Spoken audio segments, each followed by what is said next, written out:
Assalamualaikum warahmatullahi wabarakatuh. Pada pertemuan ke-12 ini, pertemuan yang terakhir mengenai mata kuliah pengantar manajemen, kita akan membahas mengenai proses pengawasan. Apa itu pengawasan? Pengawasan adalah proses menetapkan ukuran kinerja dan pengambilan tindakan yang ditetapkan mendukung pencapaian hasil yang diharapkan sesuai dengan kriteria yang telah ditetapkan. Menurut Schermerhorn 2002, itu pengertian dari pengawasan. Kemudian menurut Stoner, Freeman, dan Gilbert pada 1995, pengawasan merupakan proses untuk memastikan segala aktivitas yang terlaksana sesuai dengan apa yang telah direncanakan. Menurut Handoko, pengawasan adalah proses untuk menjamin bahwa tujuan-tujuan organisasi dan manajemen dapat tercapai. Itu adalah pengertian dari pengawasan. Beberapa gejala yang memerlukan pengawasan, yakni yang pertama poinnya yakni terjadi penurunan pendapatan atau profit, namun tidak begitu jelas faktor penyebabnya. Penurunan kualitas pelayanan yang teridentifikasi dari adanya keluhan pelanggan, ketidakpuasan pegawai yang teridentifikasi dari adanya keluhan pegawai, produktivitas kerja yang menurun dan lain sebagainya, berkurangnya kas perusahaan, banyaknya pegawai atau pekerja yang menganggur, tidak terorganisasinya setiap pekerjaan dengan baik, biaya yang melebihi anggaran, dan adanya pengangguran atau inefisiensi atau pemborosan. Jadi kegiatan pengawasan diperlukan ketika terjadi kendala-kendala semacam ini, yakni penurunan pendapatan, penurunan kualitas pelanggan, ketidakpuasan pegawai, kas perusahaan yang berkurang, pegawai yang banyak yang menganggur, tidak terorganisasinya pekerjaan dengan baik, biaya yang melebihi anggaran atau over budgeting, dan inefisiensi atau penghamburan. Ini adalah istilah asing mengenai pengawasan, yakni controlling, evaluating, appraising, correcting.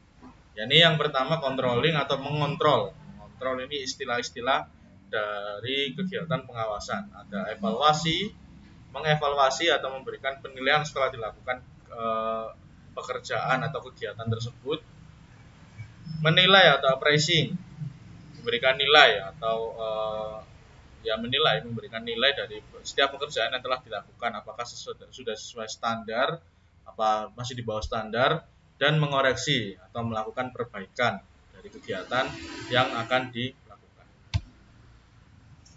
Masuk ke tipe-tipe pengawasan, yakni pengawasan pendahuluan atau feed forward control atau steering control atau SC biasanya disebut. Pengawasan yang dirancang untuk mengantisipasi masalah-masalah atau penyimpangan dari standar atau tujuan dan memungkinkan koreksi sebelum suatu kegiatan tersebut diselesaikan. Ini adalah pengawasan pendahuluan. Jadi pengawasan pendahuluan berarti dilakukan pada saat kegiatan manajemen tadi dilakukan, atau ketika executing atau pelaksanaan itu dilakukan pengawasan pendahuluan. Kemudian yang kedua masuk ke pengawasan concurrent. Ya.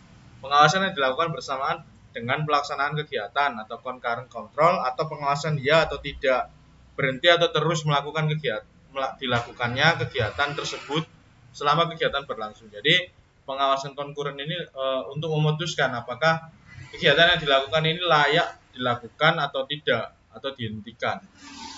Kemudian yang ketiga ada pengawasan umpan balik. Pengawasan umpan balik juga dikenal sebagai post action control, yakni dilakukan untuk mengukur hasil-hasil dari suatu kegiatan yang telah diselesaikan. Ini berarti pengawasan umpan balik ini dilakukan setelah kegiatan tersebut selesai. Nah, ini tadi penjelasan dari proses pengawasan. Tipe-tipe pengawasan maksud saya. Tipe-tipe pengawasan tadi ada 3. Yang pertama feed forward control itu di awal, concurrent control itu di tengah, dan post action control itu di akhir. Yang mana yang awal ini pengawasan terhadap sumber daya dan dana. Yang kedua ini yang tengah-tengah ini di proses ini ada potensi produksi. Terus yang post action control ini di hasil akhir pengawasan. Yaitu pengawasan berdasarkan proses kegiatan. Tahap-tahap dalam proses pengawasan. Proses pengawasan yang pertama yakni menetapkan standar pelaksanaan atau perencanaan. Dalam mengawasi kegiatan itu juga ada standar pelaksanaan atau SOP. kurang lebihnya seperti itu. Kemudian pengukuran pelaksanaan kegiatan, ada ukuran-ukuran atau indikator-indikator tertentu yang ditentukan dalam melakukan kegiatan pengawasan. Kemudian pengukuran pelaksanaan kegiatan nyata, membandingkan pelaksanaan kegiatan dengan standar dan penganalisaan penyimpangan-penyimpangan. Jadi ada penyimpangan-penyimpangan yang dilakukan apabila ditemukan dalam proses pengawasan itu dianalisa apakah penyimpangan ini masih dianggap masih ditoleransi atau sudah tidak bisa dilakukan lagi atau dihentikan. Kemudian pengambilan tindakan koreksi bila diperlukan. Ini adalah proses itu tadi adalah proses-proses atau tahap-tahap dalam proses pengawasan. Nah, ini bagian penjelasannya. Jadi ada penetapan standar pelaksanaan pada proses awal pengawasan, kemudian penentuan pengukuran pelaksanaan kegiatan, pengukuran pelaksanaan kegiatan, pembanding dengan dengan standar evaluasi dan dilakukan koreksi apabila perlu dalam proses pengawasan tersebut. Nah, ini penjabaran lebih rincinya mengenai penetapan standar. Tadi kan ada 4 tahap. Bisa dibaca sendiri apabila ada yang perlu ditanyakan, bisa tanyakan di forum diskusi. Tahap 1, tahap 2, tahap 3, tahap 4, dan tahap 5. Nah, kita masuk ke pentingnya pengawasan. Ada beberapa faktor yang membuat pengawasan semakin diperlukan oleh setiap organisasi. Yang pertama, perubahan lingkungan organisasi. Berbagai lingkungan organisasi terjadi terus-menerus dan tidak dapat dihindari, seperti inovasi produk, pesaing baru, ditemukannya bahan baku baru, adanya peraturan pemerintah baru. Kemudian manajer harus mampu mendeteksi perubahan-perubahan yang mampu mempengaruhi pada barang atau jasa organisasi. Jadi inovasi produk itu berarti dari dalam pengembangan produk di dalam. Kemudian pesaing baru itu hal yang tidak bisa kita kontrol tentunya. Kemudian kita harus beradaptasi untuk menghadapi pesaing baru. Kemudian ditemukannya bahan baku baru, itu juga kita bisa, itu termasuk eksternal, tapi kita juga bisa masuk ke dalam internal juga, karena jika kita memerlukan bahan baku baru tersebut maka masuk ke internal kita. Terus ada peraturan pemerintah baru, itu adalah mengenai kebijakan pemerintah seperti itu. Seorang manajer harus mampu mendeteksi perubahan-perubahan yang mampu mempengaruhi pada barang atau jasa organisasi. Itulah pentingnya seorang manajer dalam proses pentingnya pengawasan itu tadi. Yang kedua, ada peningkatan kompleksitas organisasi. Semakin besar organisasi, semakin memerlukan pengawasan yang lebih formal dan hati-hati. Berbagai jenis produk harus diawasi untuk menjamin bahwa kualitas dan profitabilitas tetap terjaga. Penjualan eceran pada para penyalur perlu dianalisa dan dicatat secara tepat. Kesalahan-kesalahan. Banyaknya organisasi sering membuat kesalahan-kesalahan. Contoh, memesan barang atau komponen yang salah, membuat penentuan harga yang terlalu rendah, dan lain-lain.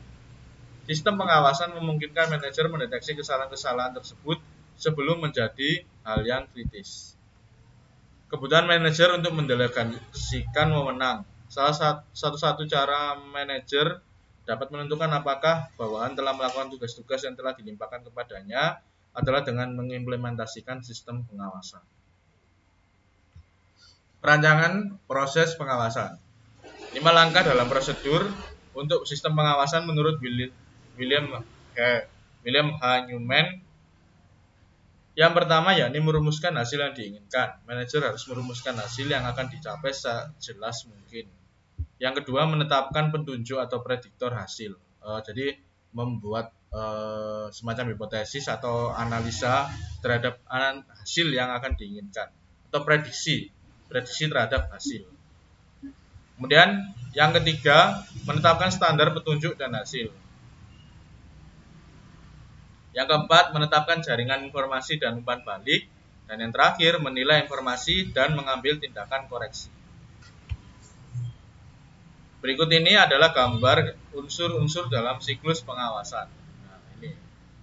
Jadi yang pertama ada hasil yang kita inginkan atau tujuan dari dilakukannya pengawasan tersebut untuk mendapatkan hasil yang diinginkan.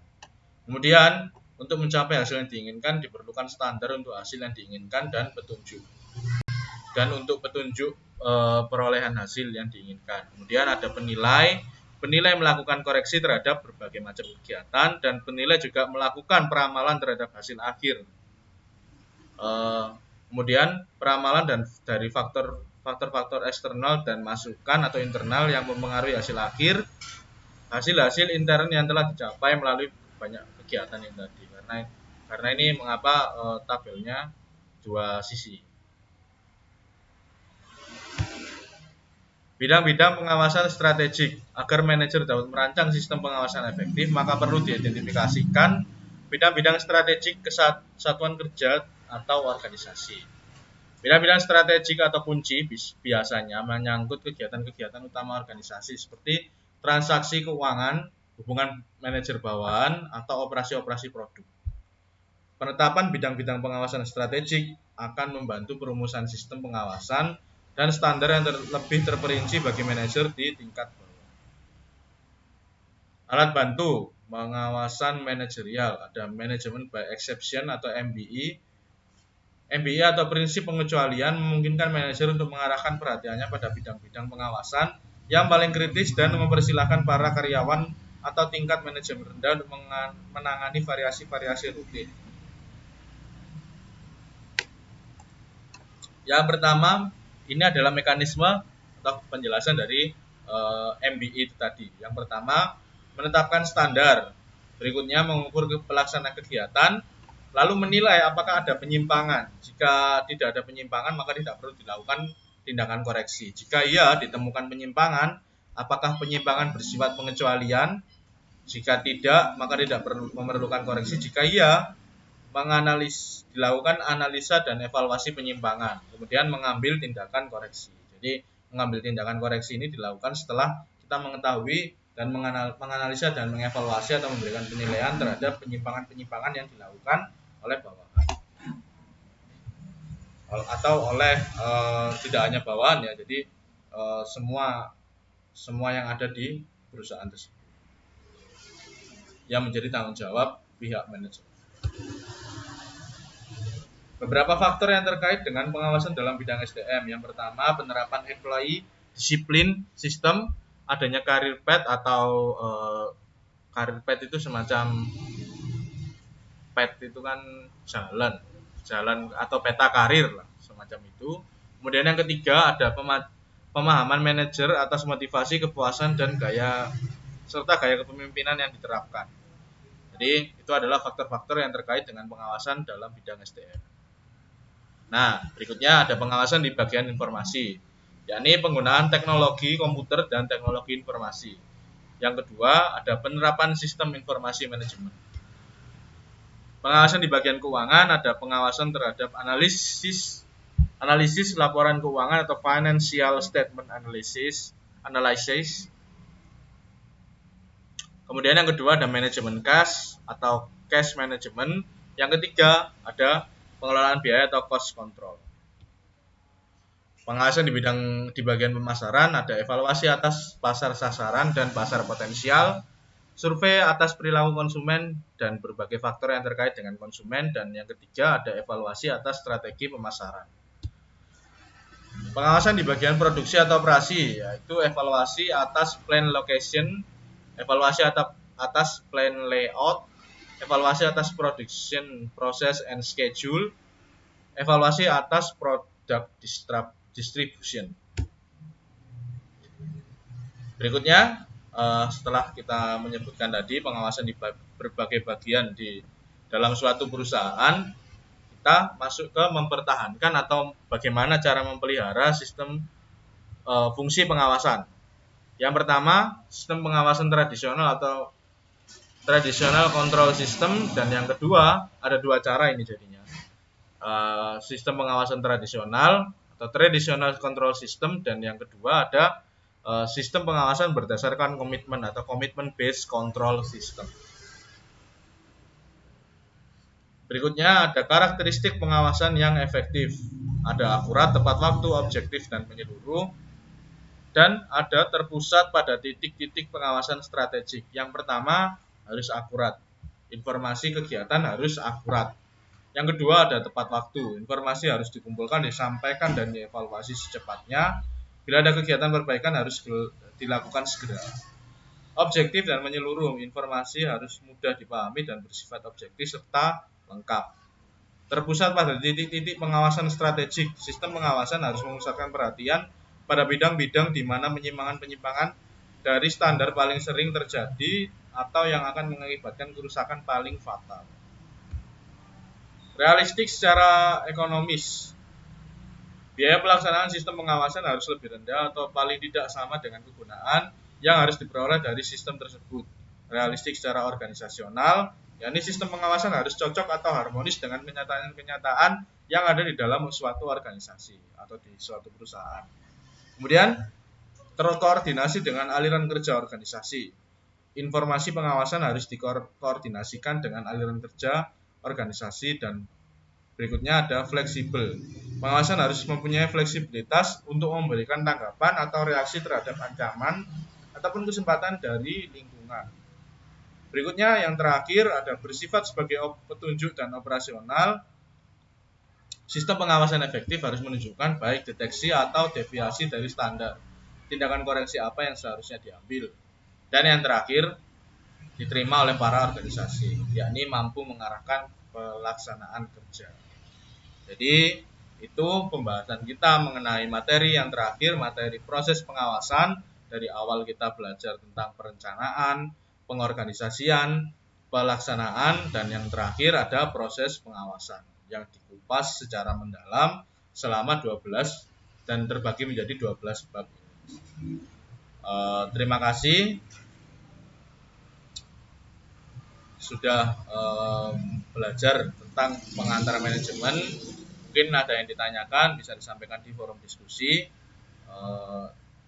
Selamat belajar untuk kegiatan UAS yang berlangsung pada awal Januari nanti. Itu saja, sekian. Assalamualaikum warahmatullahi wabarakatuh.